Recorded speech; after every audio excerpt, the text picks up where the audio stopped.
Hello guys, I am going to discuss the topic Introduction to Cost Sheet in this session. So before starting with this topic, first I want to introduce myself. I am Dr. Ambuli, Associate Professor, SRM Institute of Science and Technology, Ramapuram. So entering into the subject,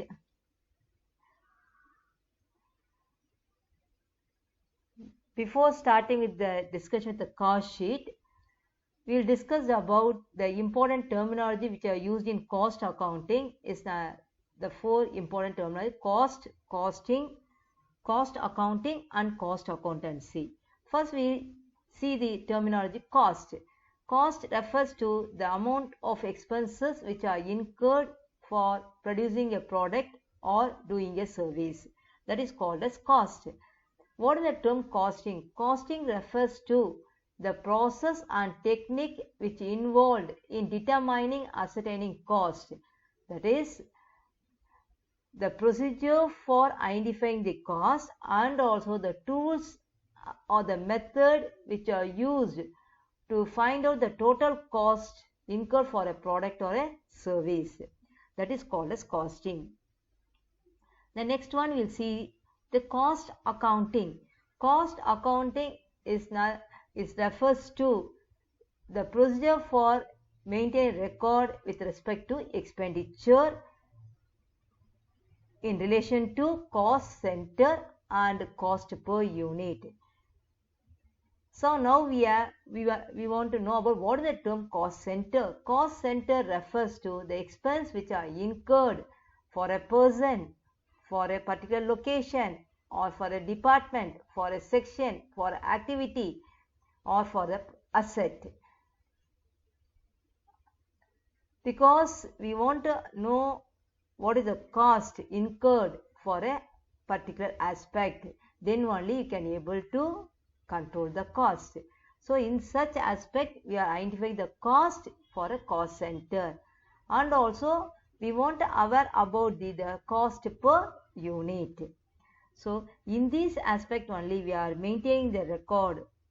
Such record only we can call as cost accounting. The next one is cost accountancy. Cost accountancy is nothing but the application or the methodology which are used by combining the two important terminology, costing and cost accounting. We want to identify and also to ascertain the cost for a product or a service, and also we should have a record for maintaining those expenses. So in order to determine the selling price as well as we can fix the profit margin. In this aspect only we are using the term cost accountancy. So these record used for the management whenever they want to take a manager decision in a various aspect. The next we are going to see the important concept is nothing but classification of cost. So costs are classified into two types. One is direct cost, another one is indirect cost. Direct cost or indirect cost, both are related with the element of cost. First we'll see what is the term direct cost. Direct cost is nothing but the costs which are identified or associated with the respect to a product or a service. So directly related with a product or service, those expenses only we can call as direct cost or direct expenses. So this direct cost is related with the element of cost. The element of cost are classified into three element or three component. One is material, number two labor, and number three expenses. Similarly, we have indirect cost. Indirect costs are those costs which are not directly associated or identified with the particular product or service. Such expenses only we can call as indirect expenses. These expenses always assisted or associated with direct expenses. So these expenses are required or very much important for identifying the total cost of expenses. The next we'll see the element of cost. The element of cost are categorized into three categories, that is material, labor and expenses. When you say as a element, the first element is material. So material cost, again it classifies into direct material cost and indirect material cost. So when you say as a direct material cost or indirect material cost, before that we want to see what is the term material. Material refers to, so when you want to manufacture a product, in such a case without material we can't produce a product, that you can call as material. So material are again classified into direct material and indirect material based on the usage. When any material used directly for a manufacture, a product or service, that we can call as direct material. For example, we want to manufacture a wooden furniture. It may be a table or chair. So in order to manufacture a wooden table or chair, which is a direct material, is nothing but wood. So wood we can call, without wood we can't manufacture a wooden table or furniture, wooden table or wooden chair. So that's why the wood only we can call as direct material. What is the term indirect material? Indirect material refers to, so in order to manufacture a table or chair, we need some additional, or in order to bring into a table or chair, we need some nails, all those to be required to form it, to shape the wood. So such material only we can call as indirect material.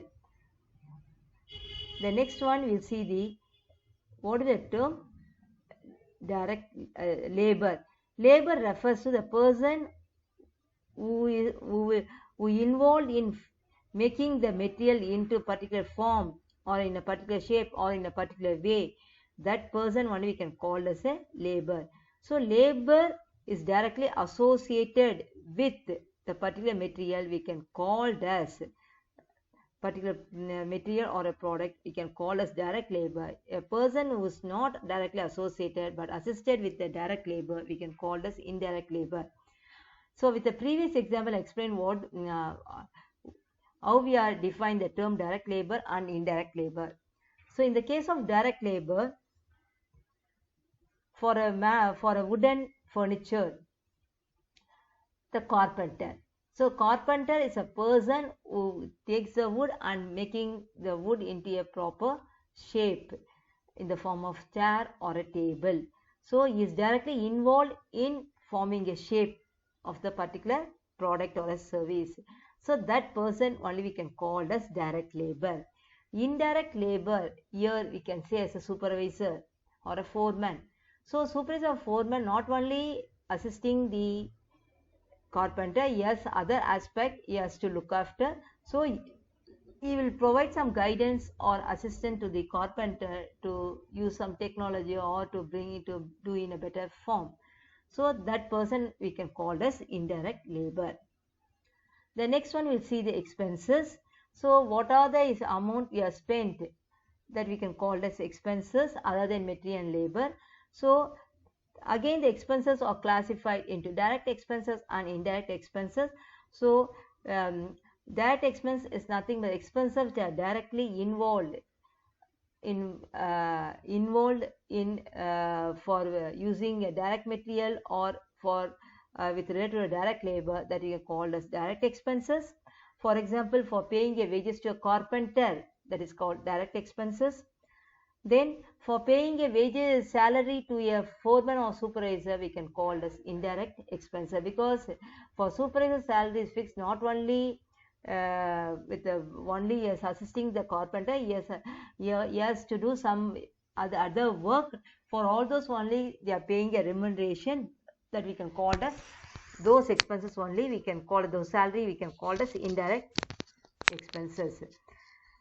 Then next we'll see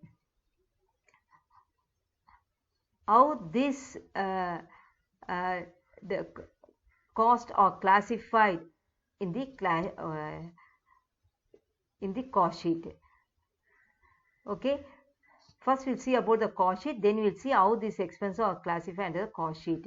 Okay, cost sheet is nothing but it's a statement which consists of various expenses which are occurred in a different stages for a particular period. That only we can call as cost sheet. So this cost sheet will be prepared in the form of tabular format or in the form of statement. Here it includes the total cost as well as the cost per unit. So based on the cost sheet, we can able to determine the profit margin, and also we can arrive the selling price for the product. Okay, so cost sheet is nothing but, or we can say as simply we can say as, it consists of various type of expenses which are incurred for a particular period, that will be represented in the form of statement, that you can call as cost sheet. Next one, we will see what are the characteristics of cost sheet. So cost sheet is a statement which is designed for the output per unit for a particular period, and also it break up the expenses at a different stages incurred in the production process. That is the first and foremost characteristics of cost sheet. It also provides what is the total cost incurred for a product as well as the per unit cost. The third characteristics, it states about the cost sheet will be prepared for a day, for a week, or 2 days, or for a month, or for a 6 months. So based on the convenient situation of the organization, they will prepare they will estimate the expenses. So cost sheet will be prepared under different head based on the usage of expenses which involved in the production process. Then next you'll see the uses of cost sheet. So cost sheet is very much useful to identify the total cost as well as the cost per unit, and also it is helpful for the management to control or the cost at a different stage. It also useful to compare the cost with the previous year cost as well as the competitor cost. It provides guide for the determining the selling price as well as the profit margin. So as already I said, the costs are classified with respect to cost sheet. Here the classification are prime cost, work cost, cost of production, cost of sales. So first one is prime cost, the costs which are incurred directly for the input such as raw material, that is direct material, direct labor, and direct expenses. These three only we can call as prime cost. So next, along with the prime cost, we are going to add the factory expenses.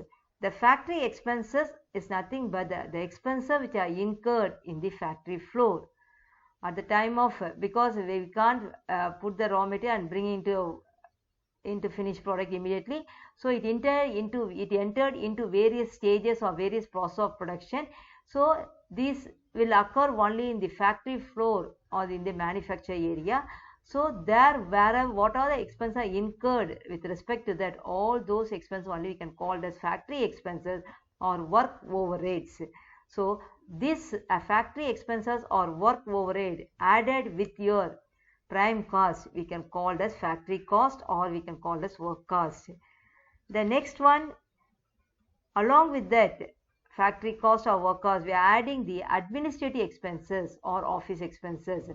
Administrative or office expenses is nothing but the expenses which are incurred in the office, because in order to do the production we want to maintain those expenses in a record. Then the detail about the what is happening in the particular organization with respect to the manufacture of product. So all these we are taking into consideration in the office floor only. So what are the expenses which are incurred in the office floor? All those expenses we can call as office cost or administrative cost. So this will be added along with your factory cost or work cost. We can call it as cost of production.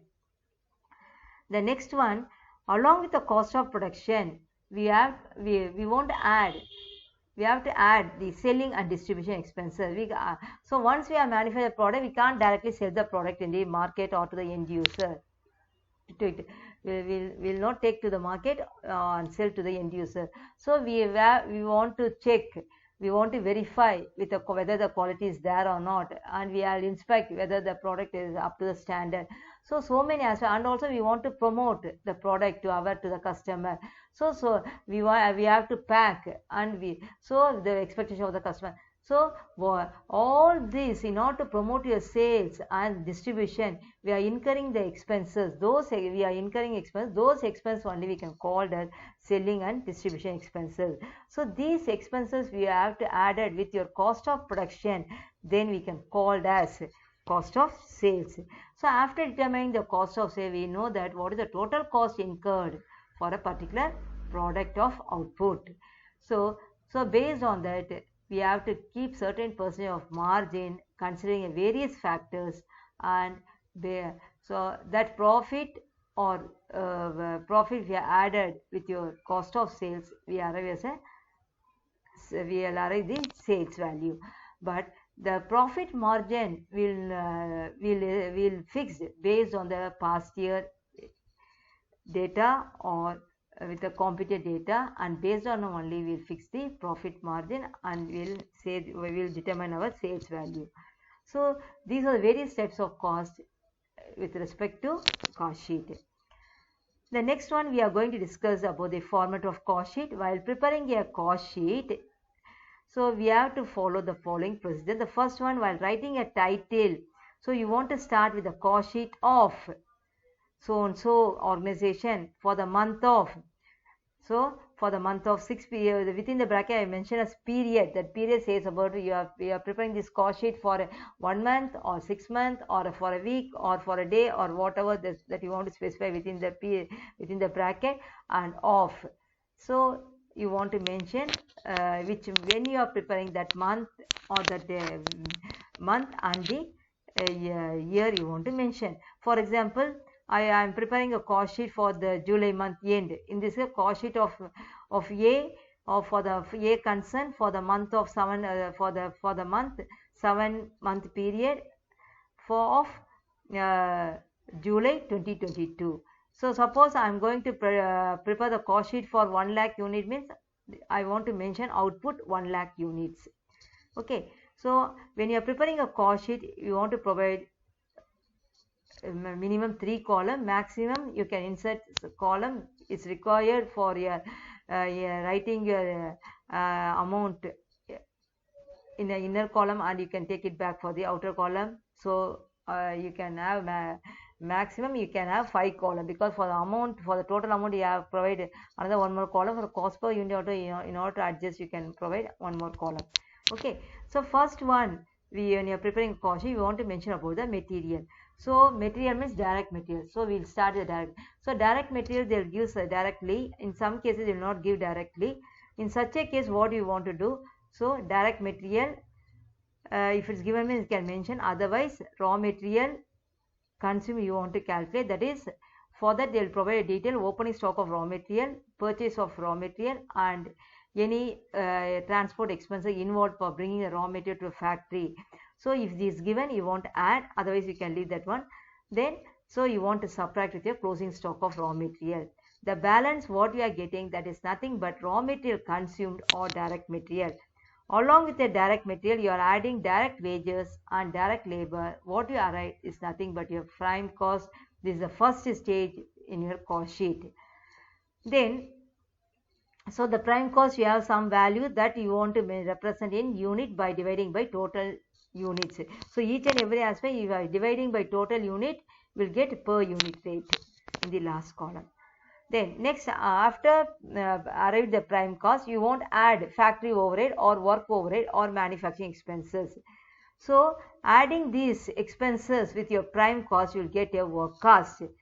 But if in a question they are given the stock of work in progress, or opening stock and closing stock of work in progress, then you want to adjust with your gross work cost.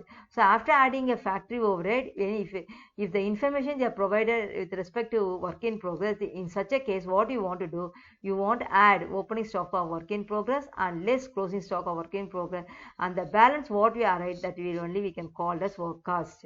Then after arriving at work cost, you want to add administrative expenses or general expenses or office expenses.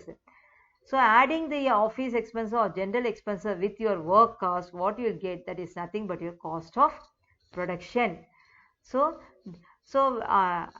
cost of production, it gives about what is the after till you are producing, what is the expense you are incurred. Then in a question, if they are given opening stock of finished good and closing stock of finished goods, then what we want to do, you want to add opening stock of finished good and subtract your closing stock of finished goods. Then what the balance you are getting is nothing but a cost of goods sold. So after having a cost of goods sold, you want to add the selling and distribution expenses, the expenses which are incurred for promoting your sales and distribution. So in this case, after adding that, you will get what you get is nothing but cost of sales. So after having a cost of sales, says about what is the cost incurred till you are selling your product. Then the profit is given, you want to add profit. The loss is given, you want to subtract your loss, and the balance what you are getting is nothing but your sales. In some cases they'll give the sales value, you want to determine your profit or loss. So in such a case, when the sales value is more than your cost of sales, then you can say as profit. When the sales value is less than your cost of sales, then you can call it as a loss. Okay, then here in the cost sheet, the first column here I said the amount, the second column is the cost per unit. The cost per unit arrived by calculating, that is the total value of the total amount divided by number of units, only you will get the per unit rate. So wherever you want to calculate, you can divide that total value divided by the total unit, you will get the per unit rate. So in the here you can say, so what is the profit per unit also you can say, what is the loss per unit also you can say, what is the total cost incurred, total cost per unit also you can say, and also you can say what is the selling price per unit. So this is just the basic information I gave related to your cost sheet. Based on this format, in the next session we are going to solve problem with respect to your cost sheet. Thank you.